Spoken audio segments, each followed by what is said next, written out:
Thân chào cả nhà, không nên xem chùa đâu đó. Nhớ đăng ký, like, comment để ủng hộ team nha. Video này mất 2 năm rưỡi để sản xuất. Độ dài 2458 phút. Khuyên mọi người xem khi đi è.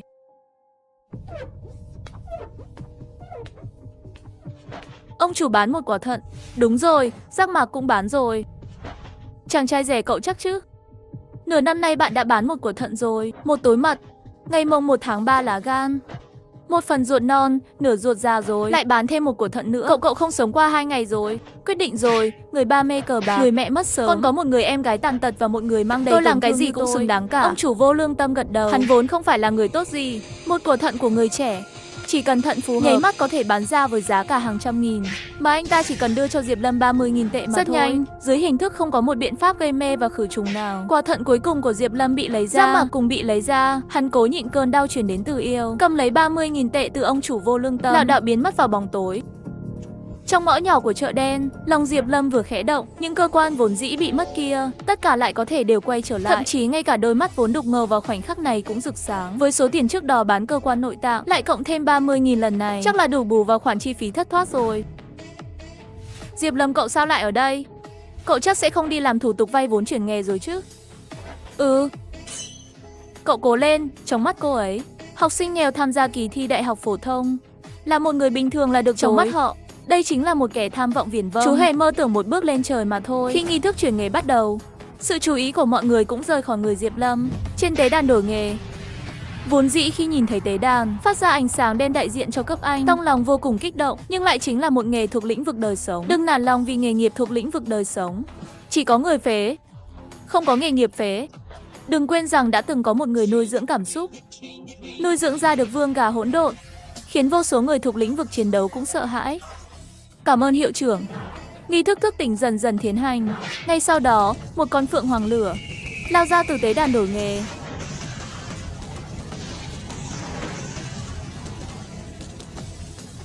Nhuộm đỏ cả bầu trời, tỏa ra hơi nóng khủng khiếp, làm cho tóc của những học sinh đứng ở đầu hàng gần tế đàn đều bị cháy rất nhiều, tỏa ra mùi cháy của protein. Đây là cấp nghề nghiệp cấp CC, Gia Cát. Trong lĩnh vực chiến đấu con là pháp sư hệ hỏa cấp CC. Gia Cát, con đi với thầy có chuyện muốn thương lượng với con.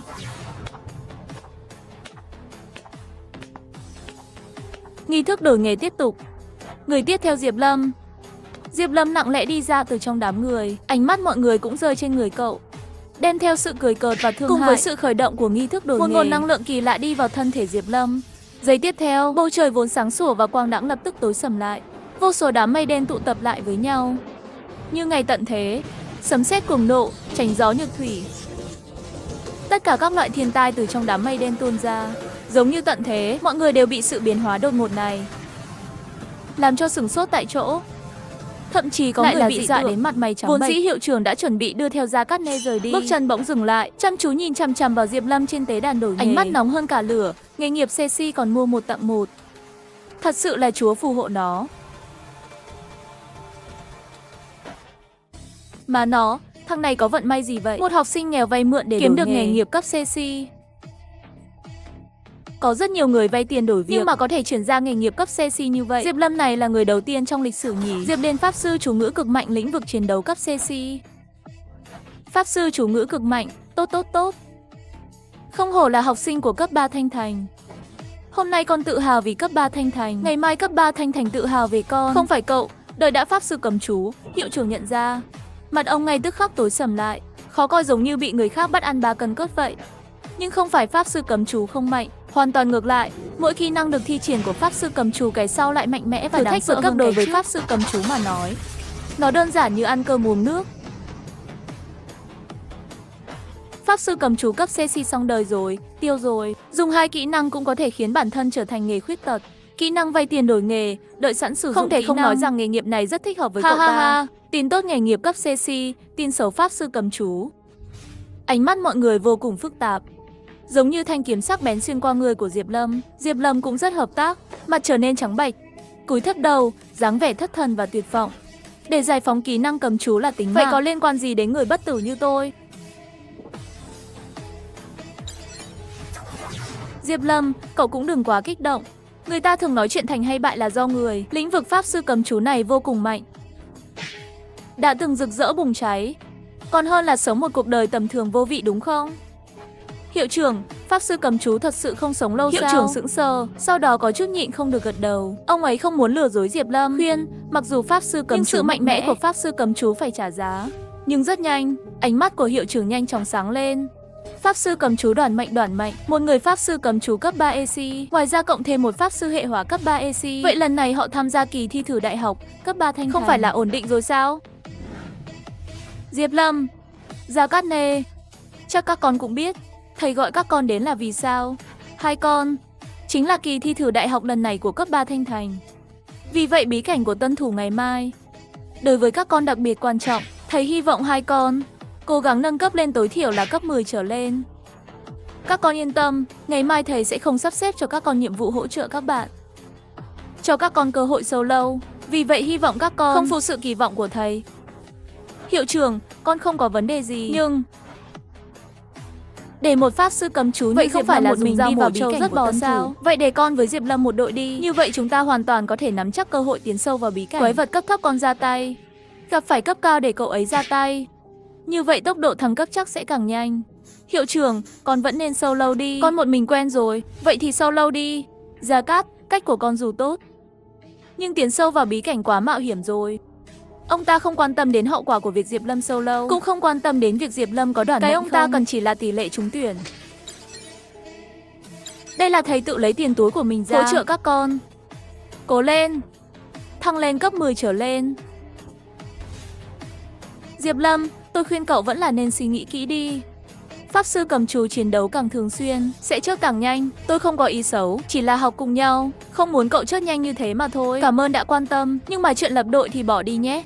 Đây là ai vậy? Hóa ra là chủ sở hữu nghề nghiệp CC của chúng ta.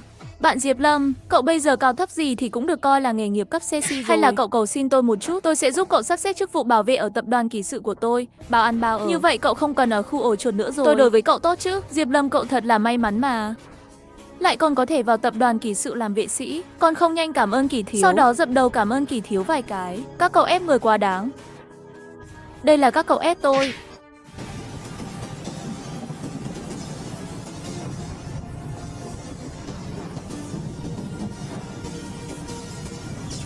Cuồng Lan miệt thị.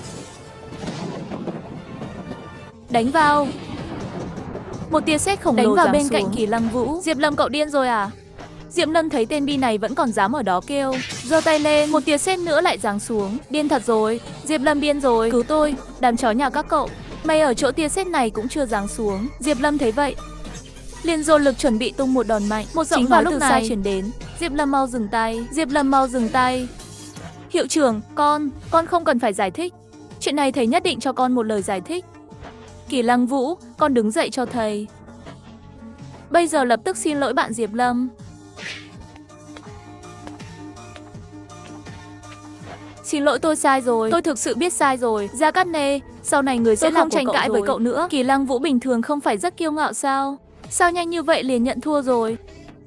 Hiệu trưởng, con chấp nhận lời xin lỗi của cậu ấy rồi. Tôi lần sau sẽ rớt chất cậu. Hiệu trưởng, vậy con về trước đây. Không có tí đầu óc nào, bị người khác chế giễu vài câu liền sẵn sàng liều mạng với người ta.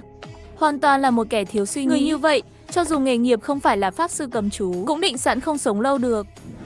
Bố phải trả thù cho con, nhất định phải rớt chớt tên đó. Cái tên đó ở trước trường, làm mất mặt con. Cục tức này con không nuốt trôi.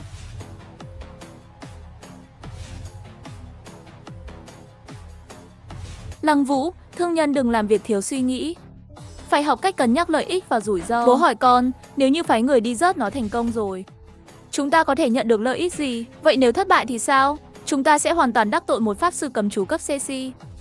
Một khi trưởng thành, trước khi chớp, nó kéo tập đoàn Kỳ Thị chúng ta cùng nhau xuống địa ngục, cũng không thành vấn đề. Kỳ Lăng Vũ nghe được lời này, trong lòng chấn động.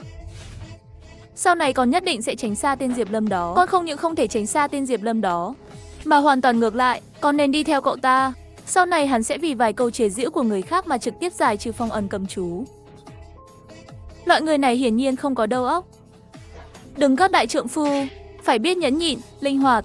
Chỉ cần con làm tốt vai trò của kẻ đi theo tên Diệp Lâm này, hắn chính là cái ông bảo vệ con.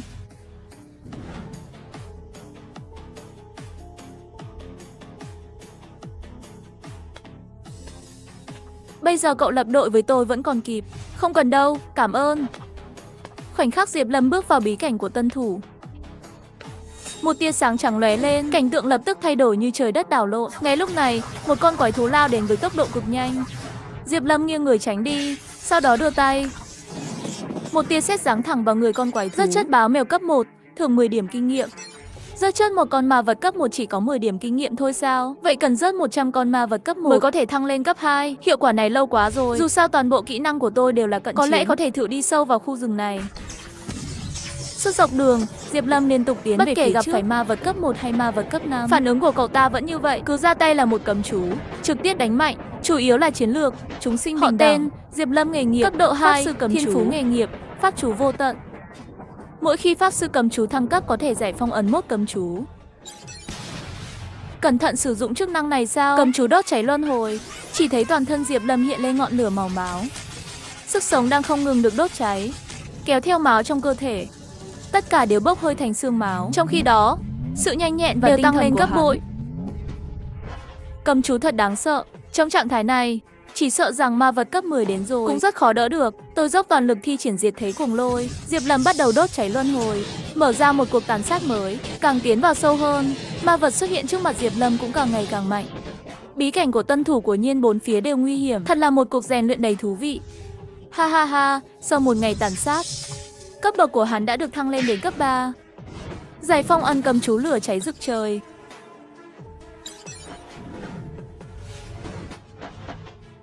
Thanh Thành trừ ta ra, rõ ràng không có người thứ hai. Nghề nghiệp cấp CC có liên quan đến nguyên tố lửa. Làm sao lại có thể có làn sóng lửa mạnh đến vậy? Không lẽ là xuất hiện bảo vật hệ lửa nào xuất hiện? Rõ ràng là tiếng động do người tạo ra. Làn sóng của nguyên tố lửa này chỉ sợ rằng không kém ta. Thanh Thành thật sự là ngọa hổ tàng long. Người đợi một chút đi, ta Gia Cát này nhất định phải tìm ra ngươi.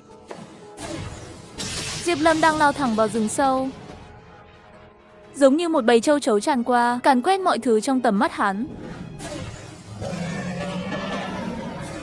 Lại có thể là ma vật cấp 8. Bạo liệt phượng hỏa, Gia Cát Nề lập tức thi triển kỹ năng. Những quả cầu lửa nhiệt độ cao ngưng tụ quanh cô ấy. Đánh qua đó, quả cầu lửa nhiệt độ cao giáng lên người của cự thú huyết long, rồi lập tức tách ra và bùng nổ dữ dội, đốt cháy nhiều mảng trên thân nó.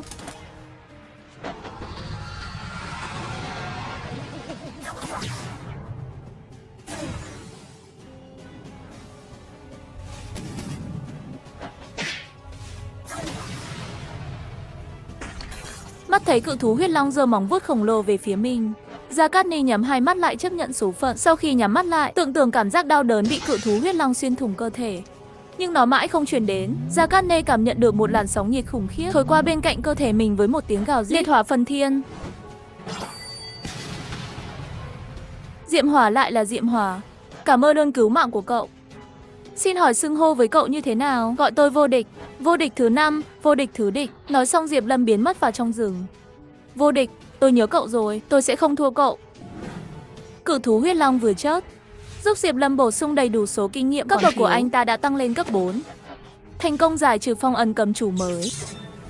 Lừa tôi à? Tôi vốn có rồi mà. Bất tử mà không có bất kỳ tác dụng phụ nào. Đưa cho tôi một mà tôi phải tiêu tốn sinh mệnh mới có thể phát huy tác dụng. Bất tử bất diệt có tác dụng gì? Nếu như trong trận đấu tim bỗng nhiên bị người khác đầu bị chặt xuống, như vậy mà vẫn không chết, cái thân bất tử này không phải là vừa đúng có một lời giải thích hợp lý sao? Ây, chào buổi sáng các anh. Lâu rồi không gặp, tôi nhớ các anh chót rồi. Đừng tới đây, tôi với ông không thân, mấy ngày trước vừa gặp. Gì mà lâu rồi không gặp, nói sai rồi. Người xưa có câu, một ngày không gặp như cách 3 thu, tính như thế thì chúng ta đã 10 năm không gặp rồi. Các anh làm sao biết, cấp 3 Thanh Thành chúng tôi lần này xuất hiện 2 học sinh nghề nghiệp cấp hiệu trưởng thật có nhã hứng. Không biết có thể để tôi góp vui cùng không? Hóa ra là Gia Cát tiên sinh, hiệu trưởng không cần quá khách sáo. Tôi đến để xem Nene nhà tôi. Phải, làm gì có người ba nào không nhớ con gái của mình chứ? Gia Cát tiên sinh thật sự là yêu thương con gái mà. Để hiệu trưởng cao chê cười rồi, Nene không mang phiền phức cho ngài chứ? Không có, nó là niềm tự hào của cấp 3 Thanh Thành chúng tôi. Bên trong đó quá nhàm chán rồi, cho nên con ra sớm rồi. Vậy con cấp mấy rồi? Hi hi 12. Gia Cát khẽ cười xảo quyệt, không còn che giấu khí tức trên người nữa, để lộ cấp 12. Cấp 12 lại có thể là cấp 12. Kỷ lục cao nhất của Thanh Thành chỉ có cấp 11. Gia Cát Nê trực tiếp đánh lên cấp 12. Phá vỡ kỷ lục. Cát Nê nếu như đợi đến giờ mới đi ra, con thậm chí có thể đạt đến cấp 13. Sao con lại ra sớm? Con nói rồi, quá nhàm chán rồi. Cô ấy chắc chắn sẽ không nói với Gia Cát Thiên là cô ấy ra sớm là vì muốn chặn tên tự xưng là vô địch kia. Trong bí cảnh của Tân Diệp Lâm dốc sức tìm kiếm ma vật bên trong. Diệp Lâm mơ hồ có cảm giác dường như những con ma vật này đều đang trốn mình, đốt cháy luân hồi. Trong chớp mắt,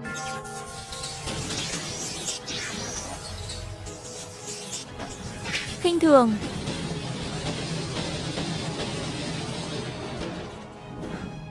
vô địch à vô địch. Thời gian từng giây từng phút trôi qua, hầu hết các học sinh ở trong bí cảnh của Tân đều đã ra rồi, nhưng Gia Cát Nê vẫn chưa nhìn thấy bóng dáng quen thuộc vô địch của người Diệp đó. Lâm, sao lại là cậu? Đến giờ rồi. Có vấn đề gì sao? Đừng nói chuyện với tôi, tránh xa tôi ra chút, cậu làm tôi cảm thấy ghê tởm.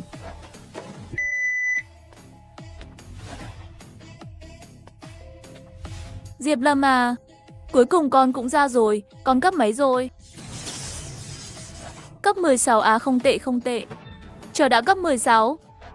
Từ cấp 1 lên cấp 16. Tổng cộng cần 120.000 kinh nghiệm. Một con ma vật cấp 10 có thể nhận được 100 điểm kinh nghiệm. Có nghĩa là con ở trong tân thủ bí cảnh đã rớt 1.200 con ma vật cấp 10. Con không đếm, vừa không tính biết. Đã bị dọa sợ. Những người xung quanh bị những con số dọa sợ đến mức đầu tê cứng. Cấp 16 có gì lạ? Mọi người đừng quên, cậu ta là pháp sư cầm chú. Nếu như cậu ta không cần mạng, cứ luôn dùng cầm chú, thăng cấp nhanh không phải rất bình thường sao? Diệp Lâm này điên rồi sao? Ở bí cảnh của tân thủ liền điên cùng dùng cầm chú để tăng cấp bậc. Cậu ta làm như thế chỉ sợ không sống qua 20 tuổi. Diệp Lâm, em hà tất phải khổ vậy? Nếu tôi đoán không sai, thì là do hiệu trưởng Cao Chấn Thiên của các bảo em. Bảo các em đi vào bí cảnh của tân thủ nhanh chóng thăng cấp đúng không? Em bị ông ta lừa rồi. Ông ta dùng mạng của cậu đổi lấy vinh quang của trường học đó. Họ Tô nhà ông đừng ở đây nói linh tinh. Tôi là hiệu trưởng, sao lại có thể lấy tính mạng của học sinh mình? Ra đùa.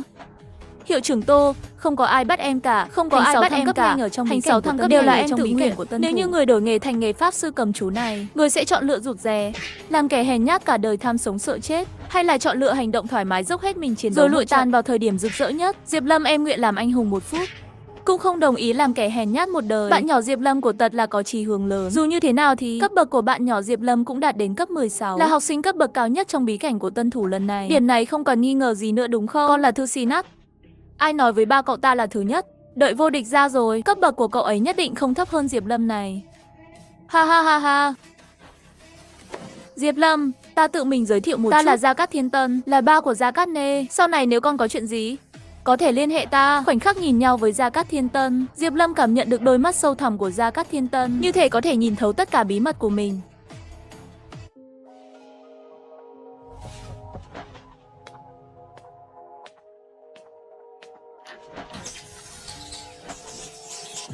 Ông là...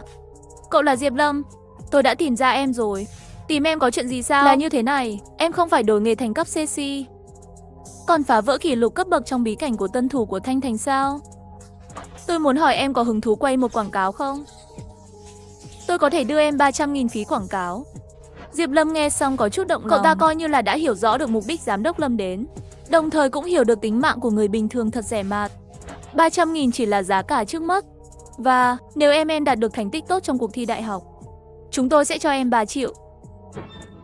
Diệp Lâm nhèo mắt, cậu ta thật sự thiếu tiền. Vốn dĩ đổi nghề chính là lĩnh vực tiêu tốn rất nhiều tiền. Về mặt kỹ năng cậu ta không cần lo lắng, có cầm chú vô tận, chỉ cần thăng cấp, cậu ta có thể có cầm chú dùng không bao giờ hết. Nhìn thấy sự thay đổi của Deep Lâm, giám đốc vừa nghiêng người sang một bên. Diệp Lâm đứng ở đây cũng phải là ý hay. Hay là chúng ta tìm một nơi vừa ăn ôm vừa bán chuyện? Diệp Lâm, ăn nhiều vào, không đủ thì gọi thêm. Cảm ơn, ông thật là một người tốt. Cậu không cảm thấy chóng mặt sao? Nói như vậy thì hình như cũng có chút. Lời vừa nói ra, Diệp Lâm nghiêng đầu, phịch một tiếng rồi ngất xỉu. Hi hi, thật là một đồ ngu. Uổng công ta đã chuẩn bị nhiều kế hoạch dự bị như thế. Ông ta giơ chân đá Diệp Lâm một cái. Thấy Diệp Lâm không có phản ứng gì, giám đốc Vương lại giơ chân lên, dùng gót giày da cứng, ra sức dẫm lên bàn tay của Diệp Lâm, cho đến khi nó bị nghiền nát đến mức đẫm máu. Ông chủ, thằng nhóc bây giờ đã ngủ say như lợn chót rồi. Làm tốt lắm. Ông chủ, tôi không hiểu lắm. Ông hao tâm phí sức tạo ra cuộc thi đại học để làm gì? Nếu như để cho người khác biết, chúng ta sẽ phải gặp rắc rối lớn. Đừng hỏi nhiều thế. Người biết càng nhiều, chết càng sớm. Ông chủ vô lương tâm lạnh lùng nhìn giám đốc Vương bằng một mắt. Ra ngoài, không có lệnh của tôi. Bất kỳ ai cũng không được đến gần phòng bao này. Kẻ nào xáo phạm rớt. Sau khi giám đốc Vương đi, ông chủ vô lương tâm ngồi xổm xuống, mắt không rời khỏi người Diệp Lâm đang hôn mê. Lá lách, gan, túi mật, giác mạc, ống động mạch vành, ruột già, ruột non đã trở lại.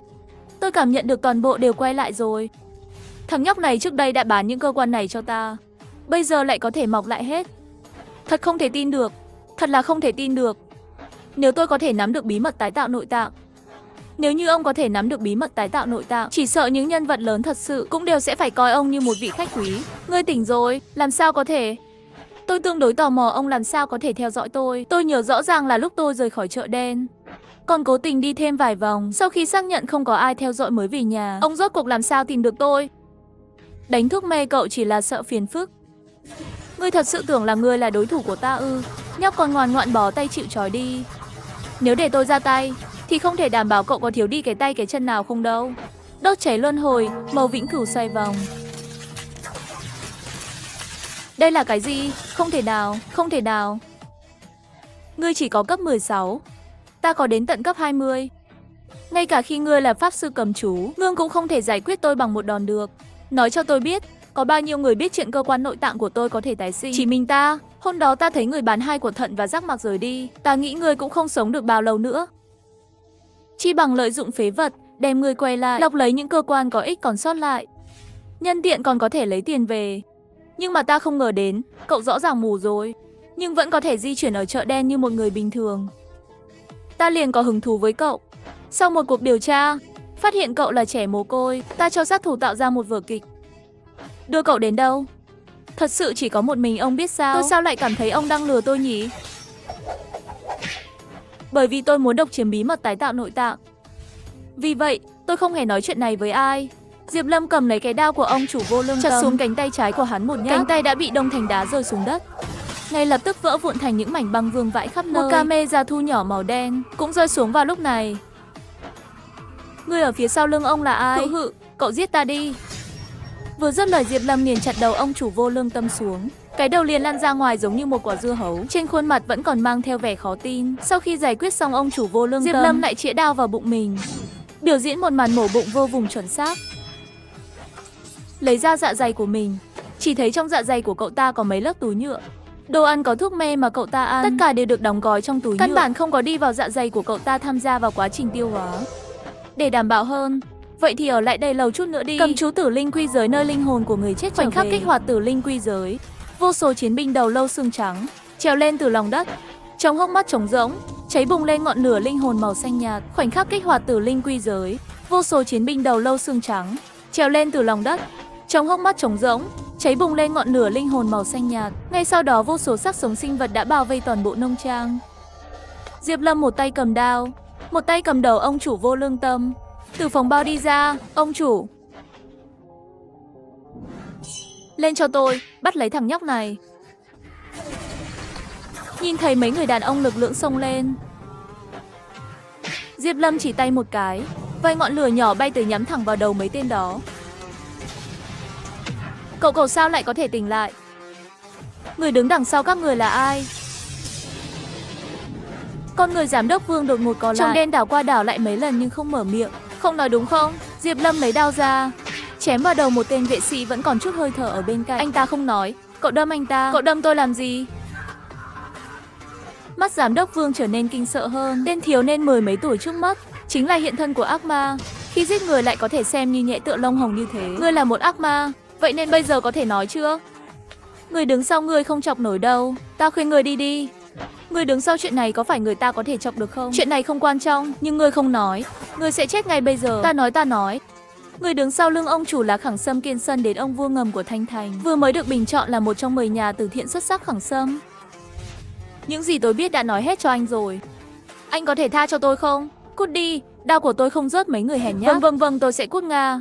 Giám đốc Vương vừa đi được vài bước, một ngọn lửa màu đỏ trong nháy mắt nuốt chửng lấy người giám đốc Vương. Giám đốc Vương hét lên một tiếng thảm thiết, chỉ trong vài nhịp thở, cả người đều bị thiêu đốt thành tro tàn. Đao của ta quả thực không giết mấy người hèn nhát, nhưng không may ta đây còn biết chút cầm chú.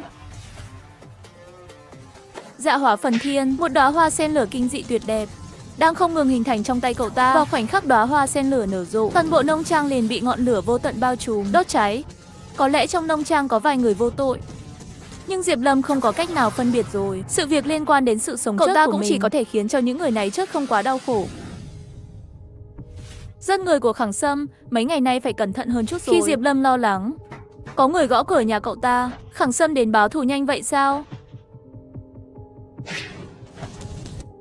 Anh ơi, anh cuối cùng cũng về rồi. Ở đây có 20 triệu, hy vọng anh có thể tha thứ cho sự mạo phạm trước đây của em. Đừng nói gì nữa, có tiền thì đều là chuyện nhỏ. Người em trai em, anh nhận rồi. Đi nhà em. Em đã gọi anh là lão đại rồi. Sau này anh nhất định sẽ ở cạnh bảo vệ em. Anh, thật vậy sao? Bố nói thật sự không sai. Tên Diệp Lâm này vừa thích thể diện vừa nghèo. Mình chỉ nói vài câu, liền lừa được một tên vệ sĩ miễn phí rồi. Được rồi em trai. Ngay khi Diệp Lâm và Kỳ Lăng Vũ rời đi, trong một góc tối, một bóng đen lóe lên rồi biến mất trong bóng tối. Tên Trí Trúc đó tại sao lại không có tin tức gì thế? Bắt một tên học sinh cấp 3 mà lâu thế vẫn chưa bắt xong. Nửa tiếng trước, liền khi người chúng ta phải đi đến nơi. Khi người chúng ta phải đi đến nơi đã bị cháy thành một đống đổ nát rồi. Xem ngọn lửa đó là do người đổi nghề làm. Mà tên học sinh cấp 3 Diệp Lâm kia vào 5 phút trước bị Kỳ Lăng Vũ của tập đoàn Kỳ Sự đón đi rồi. Trên người tên học sinh cấp 3 đó rốt cuộc ẩn chứa bí mật gì? Ngay cả tập đoàn Kỳ Sự cũng nhúng tay vào rồi. Xem ra ta đã quá lâu không hoạt động rồi. Một cái tập đoàn Kỳ Sự cũng dám động lông mày của ta. Cũng đến lúc để Thanh Thành biết ai mới là vị vua vĩnh viễn của thế giới ngầm ở Thanh Thành rồi. Chào buổi tối, thiếu gia. Lão đại, anh thích không? Nhìn chúng những người nào tối nay em trực tiếp đưa họ đến phòng phục vụ anh. Không cần đâu, em tìm cho anh một nơi để ngủ là được. Lão đại, tối nay có một buổi đấu giá. Đến lúc đó, tất cả những nhân vật lớn đều sẽ đến bữa tiệc. Tầng cao nhất của khách sạn Vân Sinh, họ có người là ông trùm trên thương giới, có người là người đổi nghề cấp bậc siêu cao, có người là ông trùm giới chính trị. Dường như cả Thanh Thành, những người có mặt mũi đều tụ họp đầy đủ ở đây. Người lớn họ là một vòng tròn, người trẻ chúng ta là một vòng tròn. Đi thôi, chúng ta đi sang bên đó. Không sao, em bận việc của em đi. Không cần để ý anh. Diệp Lâm không nhìn Kỳ Lăng Vũ, vừa đi đến bên cạnh bàn ăn liền bắt đầu ăn uống thỏa thích. Đại ca, hay là chúng ta đợt lát rồi ăn? Em giới thiệu bạn của em cho anh trước. Sau khi ăn uống no say, Kỳ Lăng Vũ liền đưa theo một nhóm người đến. Mọi người giới thiệu với các bạn một chút. Vị này là lão đại của Kỳ Lăng Vũ tôi, Diệp Lâm. Tên này nhìn thế nào cũng là một tên nghèo. Cậu nhận cậu ta làm lão đại hả? Thêm. Tiếp nối tập trước, Diệp Lâm bị những kẻ vô danh chế giễu. Diệp Lâm không những không tính toán mà còn tặng họ một cấm chú thanh tẩy mà cậu ta yêu thích. Người không thể chỉ nhìn tướng mạo, nước biển không thể đo được. Người bình thường đương nhiên không có tư cách làm lão đại của Kỳ Lăng Vũ tôi. Nhưng anh ấy là cấp 16, thêm vào đó là người thức tỉnh cấp 3 EC. Nghe thấy, mọi người có mặt tại đó ngay lập tức hít vào một hơi lạnh. Tôi đã nói, cái tên Diệp Lâm này sao nghe lại có chút quen thuộc thế? Cậu ta chính là người đứng thứ nhất trong bí cảnh của tân thủ lần này. Hơn nữa đã làm mới lại kỷ lục của Thanh Thành. Xem phản ứng của mọi người, Kỳ Lăng Vũ vẻ mặt đắc ý. Nhìn thấy Kỳ Lăng Vũ làm màu cũng đủ rồi. Diệp Lâm cũng chuẩn bị bắt đầu vẽ cho cậu ta một cái bánh rồi. Nếu có thể đi ra ngoại thành thì tốt rồi. Anh có thể đưa em đi cày cấp bậc để em đạt được một thành tích tốt hơn rồi. Cái này làm sao có thể? Để phòng tránh phát sinh tình huống tìm kẻ mạnh đi cày cấp bậc. Trong vòng 3 ngày sau khi tân thủ kết thúc thi nghiêm cấm ra khỏi thành phố. Lão đại hơn nữa, ngoại thành xuất hiện ma vật, cấp nhất cũng là cấp 10 rồi. Đừng quên anh đã cấp 16 rồi, chỉ là cách tường thành một đoạn ngắn. Chắc là sẽ không đụng phải ma vật anh không đối phó được. Chỉ là đáng tiếc anh không có trang bị. Nếu không thì, nói không chừng anh thật sự có thể đưa em ra đó cày cấp bậc. Lại tiến vào quá trình thi thử đại học. Diệp Lâm thở dài, dường như có chút bất đắc dĩ. Trang bị, cái này dễ nói. Lão đại, cuộc đấu giá tối nay, cái nào thì nói với em nhất định sẽ giành được nó. Được rồi, anh chính là đang đợi câu này của em. Em yên tâm, có trang bị bảo sẽ đưa em cày lên cấp 10 trở lên. Hai người nhìn nhau cười, lúc này cả hai người đều cảm thấy mình thật sự lời to rồi. Chào buổi tối các vị, tôi là người chủ trì cuộc bán đấu giá tối nay, Thanh Thanh. Tôi ở đây để đại diện cho nhà đấu giá Chân Bảo Trai. Chào mừng các vị đã đến, chúc các vị tối nay có thể đấu giá được món đồ mà các vị thích. Vật đấu giá đầu tiên là một cuộn kỹ năng cấp sử thi. Kỹ năng hệ hỏa, thích hợp với nghề nghiệp thuộc lĩnh vực pháp sư. Giá khởi điểm 500.000, mỗi lần tăng giá không thấp hơn 10.000. 510.000, 550.000 cùng với việc các nhân vật lớn liên tục tăng giá. Cuối cùng mức giá cũng đã thành công vượt qua mức 1 triệu. Chúc mừng Gia Cát tiên sinh đã đào giá thành công cuộn kỹ năng cấp sử thi. Tiếp theo, xin vui lòng xem vật đấu giá tiếp theo của chúng tôi. Cuộn kỹ năng cấp hiếm bên trong có một thanh kiếm. Thích hợp cho nghề nghiệp có liên quan đến kiếm. Giá khởi điểm 100.000, mỗi lần tăng giá không được dưới 10.000. Thời gian trôi qua từng chút một. 50 cuộn kỹ năng toàn bộ được bán đấu giá hết. Sản phẩm đấu giá thứ 511 của chúng ta là một trang bị cấp hiếm kiếm Hoàng Long Như Ý. Giá khởi điểm 8 triệu, mỗi lần tăng giá không được dưới 100.000. Chốt tiệt, ta phải bán 666 của thận mới đủ số tiền này. May mắn có Kỳ Lăng Vũ, 9 triệu. Mọi người lần lượt tăng giá lên 18 triệu mới dừng lại, 18 triệu lần 1, 18 triệu lần 2, 18 triệu lần 3. Vậy chúng ta chúc mừng Kỳ Thế Cát, 20 triệu. Khẳng Sâm tiên sinh, không biết tôi có đắc tội với ông chỗ nào không? Kỳ tổng đang nói gì vậy? Đấu giá chắc chắn sẽ là người ra giá cao nhất thắng. Tôi Khẳng Sâm cũng nhìn trúng thanh kiếm Hoàng Long Như Ý này. Không được sao? Giết người của tôi. Còn ở đây giả vờ cái gì? Móa nó, tôi giết người của hắn lúc nào vậy? Nếu như Khẳng Sâm tiên sinh đã nói như vậy thì làm theo quy tắc của buổi đấu giá đi. Tập đoàn Kỳ Thị tôi cũng không phải kẻ yếu dễ bị bắt nạt đâu. Cái giá 30 triệu vừa ra, toàn bộ hội trường đều náo động. Một thiết bị hiếm lại có thể đấu giá đến cái giá trên trời 30 triệu. Đúng là làm người nghe cảm thấy kinh hãi. Chú Kỳ, chúng ta phải nhìn thấu bản chất của hiện tượng. Khi người khác muốn tấn công bạn, bất cứ chuyện gì cũng có thể viện cớ. Người của Khẳng Sâm có chết không phải là ông ta nói là Khẳng được. Sâm luôn muốn dàn xếp mọi thứ một cách trở thành một doanh nhân thực sự. Nhưng thị trường ở Thanh Thành đã sớm bão hòa rồi. Nhưng mà căn bản không có cơ hội để ông ta chỉ cần nắm được tập đoàn Kỳ Thị, ông ta liền có một doanh nghiệp lớn rồi. Người trong cuộc nhìn không rõ, nhưng người ngoài lại thấy trong lòng cậu ta cũng dâng lên một chút áy náy. Con cầm cái này đi, cũng không biết con có thích không? Cảm ơn chú yên tâm, con dù có phải nâng, con cũng phải nâng Lăng Vũ vào trường đại học hàng đầu. Ha ha ha, người một nhà không nên nói những lời khách sáo. Con có nhìn chúng cái gì, nói với chú là được. Sau đó Kỳ Thế tiếp tục vì Diệp Lâm đấu giá một cái nhẫn, 2 cái vòng tay, một chiếc vòng cổ, tất cả đều là trang bị cao cấp. Nhẫn Thiên Thanh Huyền Lôi, vòng tay Âm Dương, vòng cổ Phần Nguyệt. Chú Kỳ, con muốn cái đao đó. Con có một cấm chú, vừa đúng lúc cần đao mới có thể thi triển. Khi cậu ta ở bí cảnh của tân thủ cày đến cấp 10, mở khóa được cấm chú Phong Pháp Dương Thọ. Cấm chú đao Pháp Dương Thọ một lần chém một nhát, tiêu thụ 1 năm tuổi thọ. Sức mạnh của mỗi một nhát đao sẽ mạnh hơn đao trước 2 lần, cao nhất có thể lên đến tầng 99. Đao tốt, đến hội đấu giá lần này thật sự quá đáng giá rồi. Lăng Vũ, con với Diệp Lâm về trước đi. Bố còn chút việc phải làm.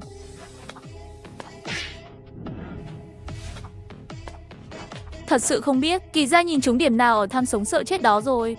Còn tiêu nhiều tiền thế mua thiết bị cho cậu ta. Nè, có tin tức về tên vô địch mà cậu luôn muốn điều tra rồi. Ở một nông trang bị thiêu rụi của Thanh Thành, hàng chục người chết trong biển lửa. Hiện trường phát hiện được dạ hỏa còn sót lại. Nghi ngờ chính là cái tên vô địch cậu nói gây ra. Bên FBI nói hy vọng cậu đi phối hợp điều tra. Vô địch anh ấy giết người? Không thể nào, nếu như anh ấy là một kẻ sát nhân điên thì lúc đầu anh ấy sẽ không thể cứu tớ. Đây quả thực là mùi của dạ hỏa. Khi 2 người Gia Cát Nê đến nông trang Gia Lạc, nơi này đã bị dạ hỏa thiêu rụi không còn gì. Ngay cả mặt đất cũng là một màu nâu cháy. Cô Gia Cát, tôi sẽ đi thẳng vào vấn đề. Cô nói trước đây ở trong bí cảnh đang ở trong thế giới bí mật gặp một người tên là Vô Địch, có thể sử dụng dạ hỏa, lại còn có thể một nhát rớt chất ma vật cấp 8 đúng không? Vậy cô có thể tìm ra anh ta không? Tôi cũng đang tìm anh ấy, nhưng anh ấy dường như biến mất không dấu vết vậy. Căn bản tìm không ra. Vậy đổi một câu hỏi khác, cô có quen biết Diệp Lâm không?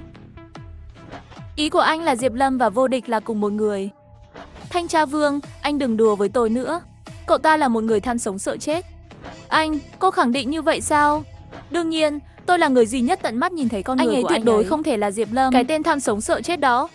Cô Gia Cát, cảm ơn sự hợp tác của cô. Bây giờ cô có thể đi rồi. Xem ra nơi này cũng chỉ có thể trở thành một vụ án chưa có lời giải. Năng lực của người đổi nghề đủ thứ kỳ quặc. Mỗi năm đều có vài vụ án không có đầu mối, căn bản không thể phá án. Thanh tra Hoàng cũng đã quên rồi. Diệp Lâm còn chưa biết, Gia Cát Nê vô hình chung đã giúp cậu ta ngăn cản một đại họa. Này lão đại, em biết một nơi có thể giúp anh thực hành trang bị. Ở đâu? Công hội của người đổi nghề. Ở đó có một phòng bao tập luyện chuyên dùng, có thể cung cấp cho người đổi nghề thử tập luyện thực chiến. Phác đi nơi đó đi. Chào buổi tối, 2 vị. Xin hỏi là muốn tiến hành tập luyện thực chiến sao? Sắp xếp cho tôi phòng tập dưới cấp 40. Phòng tập dưới cấp 40 mỗi giờ 800.000 đó.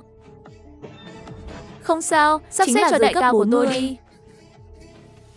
Em ở ngoài đợi anh đi, anh sợ làm tổn thương em. Diệp Lâm hồi tưởng lại dạ hỏa là của Diệp Lâm. Là không cảnh tia sét điên cùng đánh vào cậu ta. vội vàng run rẩy. Được rồi anh. Sau khi thanh toán xong, cô gái đưa anh ta tiến vào phòng tập luyện rất rộng rãi. Nó chắc phải to bằng một sân bóng rổ. Ở giữa có bày một hàng hình nộm. Chúc ngài luyện tập vui vẻ. Diệp Lâm kiểm tra phòng tập một lượt. Sau khi đảm bảo ở đây không có thứ nào dạng như camera, lấy ra tinh vụn thiên hận của cầm chú đao pháp dương thọ, một đao sẽ tiêu hao 1 năm tuổi thọ sao? Chém 100 đao thử trước. Đốt cháy luân hồ, đao pháp dương thọ, một đao chém ra.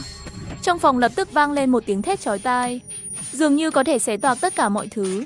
Trên lưỡi đao của tinh vụn thiên hận, một ánh sáng chói lòa lóe lên. Sau khi chém một đao, nhát đao ngay sau đó càng dữ dội hơn, càng mạnh mẽ hơn. Nhát đao thứ 3, nhát đao thứ 4, tốc độ vung đao của Diệp Lâm càng ngày càng nhanh. Đao trước mạnh hơn đao sau. Khi Diệp Lâm vung đến đao thứ 9, cả phòng tập luyện dường như đang run rẩy. Trong không khí lan tỏa những làn sóng năng lượng mạnh mẽ, và trên cơ thể của hình nộm đều lưu lại các vết đao nông sâu khác nhau. Nhưng vẫn chưa xong. 100 đao, 101 đao, 102 đao. Đao pháp dương thọ sau khi thêm 99 nhát đao. Mỗi một nhát đao của cậu ta đều đáng sợ đến tột cùng. Diệp Lâm của lúc này tựa như một chiến thần. Đao tốt. Trong thời gian tiếp theo, Diệp Lâm sau khi lại thử nghiệm một chút kiếm Hoàng Long Như Ý và Thiên Thanh Huyền Lôi, vòng tay âm dương và vòng cổ phần nguyệt mà mình có được xong, toàn lực thi triển cấm chú, khủng khiếp đến mức nào? Chỉ thấy một câu cấm chú hiến tế toàn bộ cơ quan trong cơ thể được tháo xuống. Trước mắt những hình nộm đã bị hắn chém làm đôi, lập tức biến thành các mảnh vụn. Nếu như thoải mái hành động, không cần lo lắng chuyện bất tử bị bại lộ thì thậm chí có thể so sánh với người đổi nghề tầm cấp 35 rồi. So đối với sức mạnh hiện tại của mình, có một tính toán sơ bộ, Diệp Lâm hài lòng đi ra khỏi phòng luyện tập. Bạn nhanh vậy đã ra ngoài rồi. Nếu chưa đầy 1 tiếng đồng hồ, cũng sẽ được tính theo thời gian 1 tiếng Á. Cái này tôi biết. Đúng rồi, phá hỏng đồ đạc trong phòng huấn luyện của các người. Không cần đến chưa? Tiên sinh, anh nói đùa rồi. Phòng tập luyện này phù hợp với người đổi nghề cấp 40 trở xuống dùng. Nếu anh có thể làm hỏng những thứ bên trong, vậy chứng minh chất lượng không ổn rồi. Làm sao có thể để anh đến tiền chứ? Vậy thì tốt, tôi đi đây. Sau khi Diệp Lâm đi, cô gái cũng tiến vào bên trong phòng tập luyện kiểm tra. Kết quả phát hiện, hầu hết mọi thứ trong phòng tập, tất cả đều còn nguyên vẹn. Tôi đã nói rồi, một người đổi nghề cấp 16 làm sao có thể làm hỏng. Không đúng, chết tiệt, hình nộm đâu? Tại sao tất cả các hình nộm trong phòng tập luyện đều mất rồi? Anh em, ăn một cây không? Mẹ nó, không được, tôi vừa hút thuốc liền muốn đi vệ sinh. Bạn canh giữ ở đây, tôi đi vệ sinh. Cái tên nhóc nhà cậu, nhà vệ sinh công cộng không dùng, cứ phải đi vệ sinh ngoài trời sao? Khi mà người gác cổng vừa đi được vài bước, một tia sáng lóe lên tiến về phía anh ta.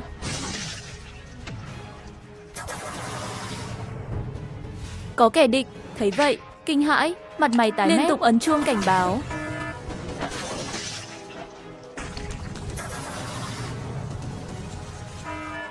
Kỳ tổng, bên ngoài toàn là người đổi nghề, chúng ta không giữ nổi nữa. Ngài mau đi theo tôi. Cái gì? Sự trả thù của Khẳng Sâm đến nhanh hơn sự tưởng tượng của ông ta, hơn nữa còn bạo lực và trực tiếp hơn. Kỳ tổng mau đi thôi, không đi nữa thì không kịp đâu.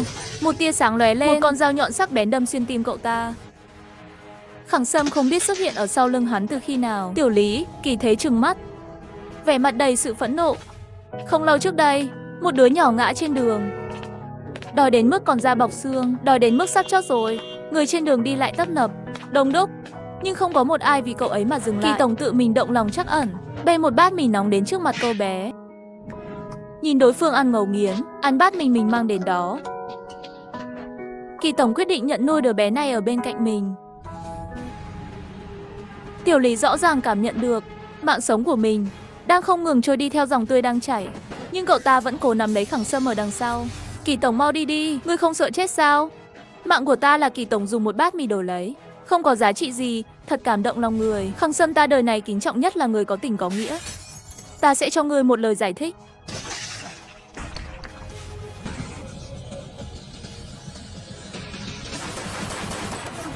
Dùng súng đối phó người đổi nghề. Ngươi là đồ ngu ngốc gì vậy? Kiếp sau nhớ đừng đối đầu với Khẳng Sâm ta. Ta chỉ là khiêm tốn, không phải chớt rồi. Khẳng Sâm giơ đao lên chuẩn bị kết thúc kỳ thế. Lúc này một tên thủ hạ chạy nhanh đến. Lão đại, Diệp Lâm bọn họ chạy rồi. Để hai chúng nó chạy rồi, phế vật. Kỳ tổng, chúc mừng ông có thể sống thêm một thời gian rồi. Chúc mừng ông có thể sống thêm một thời gian rồi.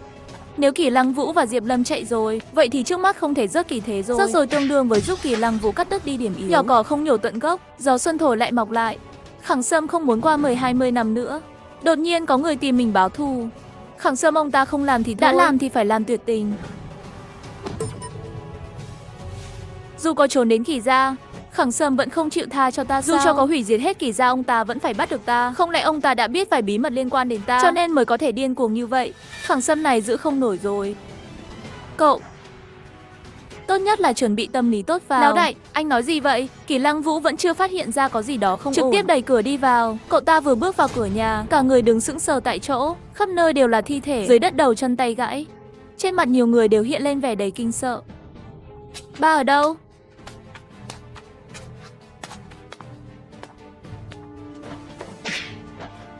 Muốn cứu ba người thì ngươi mang Diệp Lâm đến chợ đen ngầm tìm ta. Mỗi 6 giờ trôi qua, ta sẽ cắt một miếng thịt trên người bố ngươi xuống. Khẳng Sâm, ta phải giết ông. Kỳ Lăng Vũ gào thét xong liền muốn đi tìm Khẳng Sâm liều mạng, nhưng cậu ta vừa đến cửa nhà liền bị Diệp Lâm đá một cái quay vào. Cút đi, đừng ngăn cản em. Kỳ Lăng Vũ nhìn Diệp Lâm với ánh mắt tràn đầy sự tức giận. Kỳ Lăng Vũ mất đi lý trí. Diệp Lâm trực tiếp tát vào mặt cậu ta một cái. Chú Kỳ bây giờ vẫn còn sống là bởi vì em vẫn chưa bị Khẳng Sâm bắt. Em có tin không? Chỉ cần em rơi vào tay Khẳng Sâm, em và chú Kỳ sẽ cùng nhau chết ngay lập tức. Kỳ Lăng Vũ cắn chặt răng, nước mắt không tự chủ rơi xuống, dùng lực đấm xuống đất, giống như muốn phát tiết toàn bộ sự phẫn nộ trong lòng ra ngoài. Vậy em phải làm sao? Vậy em phải làm sao? Em yên tâm tìm trốn đi. Đừng để bị tìm thấy, tất cả những việc sau đó giao cho anh đi. Đừng khóc nữa, anh sẽ đưa chú Kỳ quay về.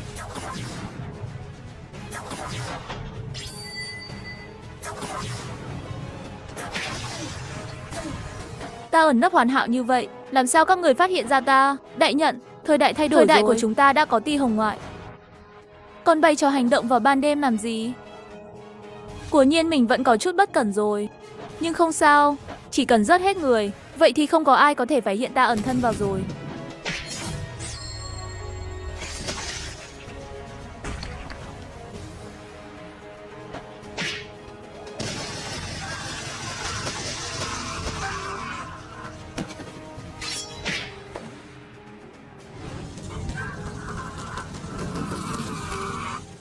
Nếu đã như vậy, vậy thì không cần phải giả vờ nữa rồi. Bởi vì trên đó có một vài chiếc camera thu nhỏ. Thêm vào đó, đây lại là địa bàn của Khẳng Sâm. Sau khi Diệp Lâm rớt những người này xong, thì liền có thủ hạ của Khẳng Sâm xuất hiện. Chính là thằng nhóc này. Bắt hắn đi, ông chủ nói rồi phải bắt sống. Diệp Lâm trong nháy bay bay đến trước mặt tên đổi nghề, một đao xuyên qua. Tên đổi nghề thấy vậy, vung nắm đấm đánh mạnh vào người Diệp Lâm. Diệp Lâm căn bản không hề né tránh, chém tên đổi nghề trước mặt thành hai mảnh. Cùng lúc đó, Diệp Lâm cũng bị thương bởi sự tấn công của tên đổi nghề vừa rồi, phun ra một ngụm tươi. Thằng nhóc này có gì đó không ổn, đừng nương tay đánh hắn suýt chết trước, sau đó lại bắt lại. Ha ha ha ha ha.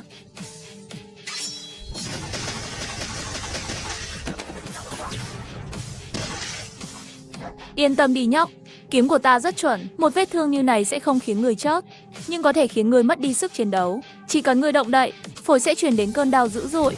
Lời vẫn chưa nói xong, Diệp Lâm liền một đao chém rơi đầu hắn xuống. Lên hết cho ta. Tên nhóc đó đã bị thiết quyền của lão cửu và đao của lão thất làm trọng thương rồi, hắn chạy không thoát đâu.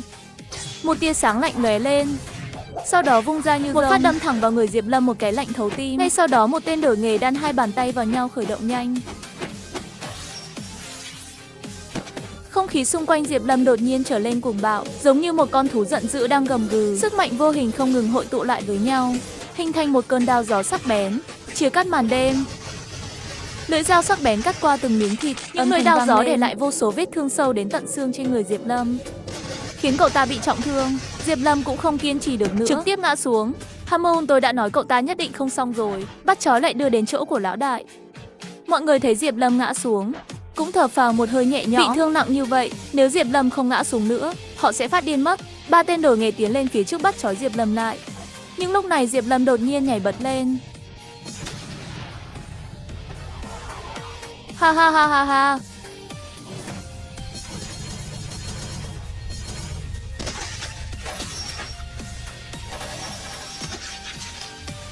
Diệp Lâm lúc này toàn thân đầy là tươi, cả người giống như một người. Trên người còn cắm một thanh kiếm với một cây trường thương. Cậu ta nhất định là hồi quang phản chiếu trước khi lên hết cho tôi. Lần này không ai dám xông nữa. Ba người đổi nghề cùng lúc ra tay. Con đao gió sắc bén lại tấn công lần nữa phong tỏa ngọn lửa. Một gió một lửa, hai người đổi nghề cùng nhau ra tay. Lập tức, ngọn lửa lan tỏa khắp trời. Nhưng vào lúc này đao pháp dương thọ của Diệp Lâm đã trồng lên đến tầm 99. Cậu ta đã không còn định ngồi chờ chết nữa. Trong chớp mắt, ha ha ha ha ha ha ha ha ha, hai nhát đao lướt qua. Một gió một lửa, hai pháp sư liền biến thành hai thi thể.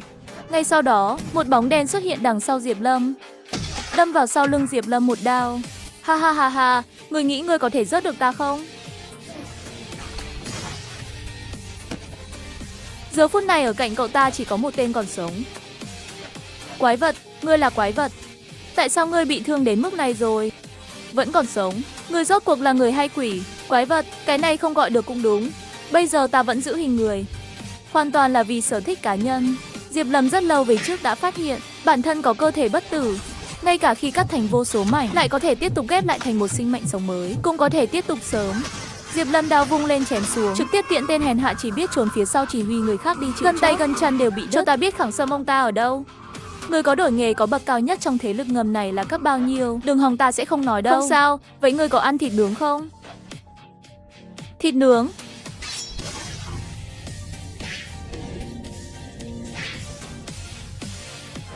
Xin lỗi, ta nướng biết nướng lắm. Nướng hơi cháy tí, nhưng không sao, trên người người vẫn còn rất thịt. Nướng nhiều lần rồi, ta nhất định sẽ nướng ngon. Ác quỷ, ngươi là ác quỷ. Mắt nhìn Diệp Lâm, định đưa miếng thịt nướng cháy vào miệng mình. Ngươi đổi nghề cuối cùng cũng sụp đổ rồi. Ta nói hết. Lão đại Khẳng Sâm vào giờ này chắc là đang bận ăn cơm với Tây Tây. Người đổi nghề cấp cao nhất trong thế lực ngầm này chính là lão đại Khẳng Sâm, nhưng ta cũng không biết ngài ấy cấp bao nhiêu, bởi vì lão đại Khẳng Sâm đã rất lâu không ra tay rồi. Năm ngoái ngài ấy đã là cấp 48 rồi. Xin ngươi cho ta một cái chất sảng khoái đi. Đã nghe ngóng được tin mà mình muốn biết. Diệp Lâm cũng không muốn lãng phí thời gian ở đây. Cậu ta giơ đao lên chém, trực tiếp cho hắn một cái chất sảng khoái. Cấp độ 48 sao? Có chút nan giải rồi. Ở tầng 99 của đao pháp dương thọ và thuần tức chi vũ, người đổi nghề dưới cấp 20 căn bản không thể chịu nổi. Trở thành linh hồn chất dưới đao của cậu ta. Chém xong cậu ta thuận tay vứt ra dạ hỏa phần thiên, tạo ra một ngọn lửa trong nháy mắt. Diệp Lâm cũng không phải chưa từng gặp qua người đổi trước cấp 30 trở lên, chỉ là đối mặt với một tên căn bản đánh không chết. Hơn nữa vừa ra tay là pháp sư cầm chú kính trọng khắp nơi, ngay cả những người đổi nghề cấp 30 trở lên cũng không thể làm gì được. Đương nhiên Diệp Lâm cũng phải trả giá. Trên người cậu ta đã phải trải qua vô số vết thương kinh khủng, bị cắm vô số để gây ra chết người, trải qua vô số vết thương do băng giá và lửa thiêu gây ra. Diệp Lâm lúc này giống như từ con tuế la lên từ âm tào địa phủ. Lá gan của ngươi thật là lớn. Bao nhiêu năm rồi? Đã lâu lắm rồi. Không có một ai dám đơn thương độc mã để náo loạn thế giới ngầm này. Nhìn trên người Diệp Lâm cắm đầy đao, thương, kiếm lẫn lộn. Người kỳ lạ như vậy, hắn vẫn chưa từng gặp qua bao giờ. Sao ngươi vẫn chưa chết? Bỏ cái rìu của ngươi xuống, ta sẽ nói cho ngươi biết. Diệp Lâm nhìn cái rìu trong tay Trạch Tu Kỳ, lộ ra một biểu cảm rõ rệt. Vậy thì bỏ đi, ngươi không cần nói nữa. Đáp án của câu hỏi này, ta tự mình tìm. Cả hai cùng thi triển cấm chú, trong nháy mắt trạng thái của cả hai đã được kéo lên đến mức cao nhất.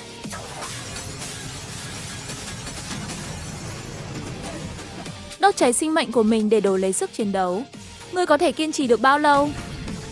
Sắc mặt của Diệp Lâm vô cùng nghiêm trọng. Người đổi nghề cấp 42 của nhiên không tầm thường. Cho dù là trồng đao pháp dương thọ đến tầm 99, kết hợp thêm với đốt cháy luân hồi và thuần tức chi vũ, đều không phải là đối thủ của đối phương. Nhưng Trạch Tu Kỳ có mạnh hơn cũng có thể kiệt quệ đến chết. Mà Diệp Lâm ưu điểm của cậu ta chính là đánh không chết. Trạch Tu Kỳ không dám sơ ý, chiếc diều chiến bùng lên một ánh sáng chói lóa, sau đó mang theo một lực lượng mạnh mẽ hơn cả trước, đáng sợ hơn rất nhiều, rồi chém vào Diệp Lâm một cái. Diệp Lâm giơ đao chặn lại, nhưng ngay cả đao cũng đi đánh bay ra ngoài. Trạch Tu Kỳ tận dụng cơ hội, mạnh mẽ đập vào vai của Diệp Lâm. Tiếng gãy xương vang lên, đó là xương vai và xương đòn của Diệp Lâm. Lúc đó, xương vai và xương đòn của Diệp Lâm trong chốc lát đã bị gãy. Trạch Tu Kỳ, thú vị, rất thú vị. Không hổ thẹn là người đổi nghề cấp 42, Diệp Lâm nhảy lên, tay trái giơ lên ngọn lửa màu tím đỏ kinh dị. Tay phải chỉ lên trời, trực tiếp triệu hồi sấm sét, thần lôi hỗn độn. Diệp Lâm trực tiếp hiến tế toàn bộ cơ quan của triệu hồi thần lôi hỗn độn. Ngọn lửa màu tím đỏ tạo thành một chiếc lưỡi liềm lửa khổng lồ, hướng về phía Trạch Tu Kỳ. Ánh mắt Trạch Tu Kỳ trở nên sắc lạnh, chiếc diều chiến trong tay trực tiếp chém vào không trung, như thể khai thiên lập địa. Chiếc lưỡi liềm dạ hỏa trước mắt trực tiếp bị chém ra hai bên, một chút cũng không rơi vào người của Trạch Tu Kỳ, đừng nói đến việc tạo thành bất kỳ thương tích nào cho hắn. Nhưng giây tiếp theo, toàn bộ màn đêm dường như bị xé nát. Chỉ còn lại một luồng khí sấm sét đầy hỗn độn. Tiếng sấm sét trên không trung vang lên, dường như cả trời đất đều đang rung chuyển.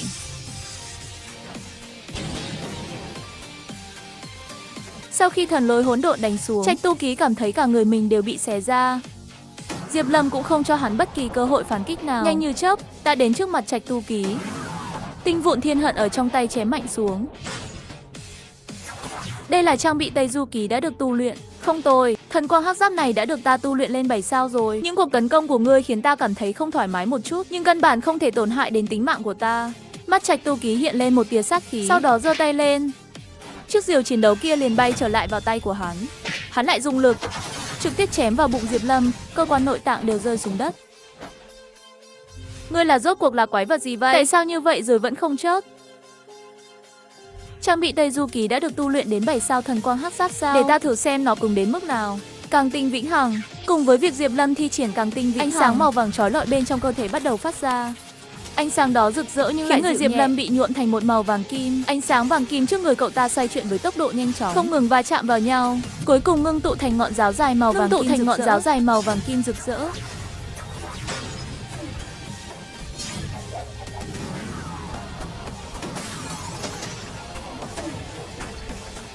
Nhìn thấy Diệp Lâm càng chiến càng hăng.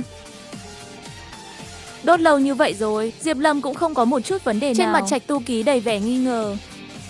Không thể nào, làm sao có thể? Tiểu tử, ngươi thật sự là bất tử sao? Cuồng Lan miệt thị.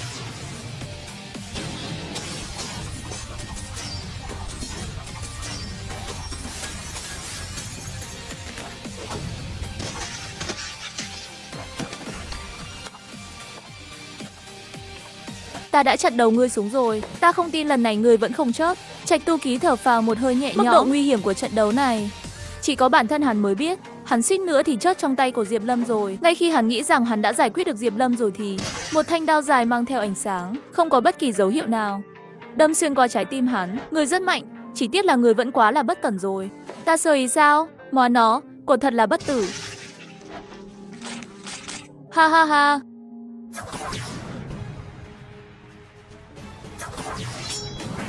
Hả?